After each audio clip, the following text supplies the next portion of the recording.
So nitong nakaraang araw ay may nakapasok na namang isang Phil-Am player sa NBA at yan nga ang 19-year-old point guard at rank number 2 sa Amerika na si Dylan Harper. Ikalima na nga siyang may lahing Pinoy na nakapasok sa NBA at ang nakakatawa ay meron pang mga Filipino player ngayon ang nagpapakitang gilas sa Amerika na posibleng makapasok sa pinakamataas na liga sa buong mundo.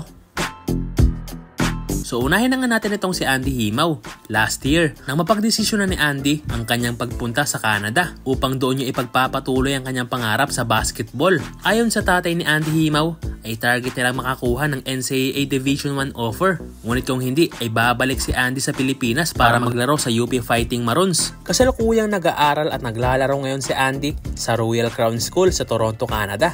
At kabi-kabila din ang kanyang mga training season. At kitang-kita nga sa mga videong ibinabahagi niya sa kanyang social media kung gaano kalaki ang kanyang naging improvements itong nakalipas lang ng mga buwan. Well, expect na natin na mas lalong lalakas talaga ang batang to dahil sa ibang bansa siya naglalaro na kung saan magagaling ang mga player na kanyang mga nakakalaban.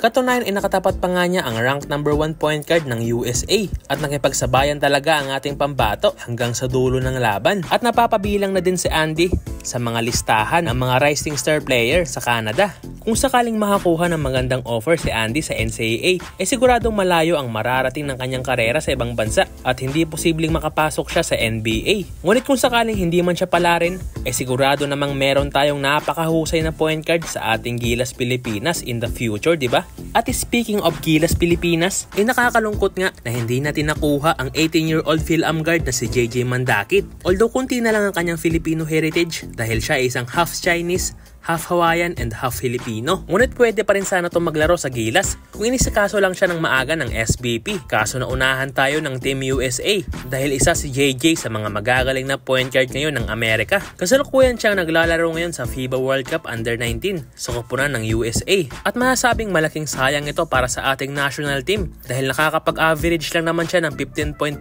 points, 4.5 assists, and 2.9 steals per game. At ayon sa inalabas na listahan ng ESPN, ay pang-rank number 11 si JJ Mandakit sa lahat ng point guard sa Amerika. Kaya kung usapang NBA, hindi malabong magkaroon na naman ng bagong Filipino makakapasok sa NBA in the future. Malaking sayang nga si JJ Mandakit dahil kung kinikilala lang niya ng mabuti ang kanyang Filipino heritage, ay siguradong sa atin siya maglalaro.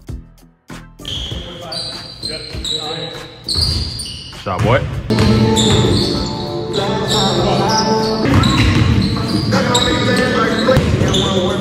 Hey!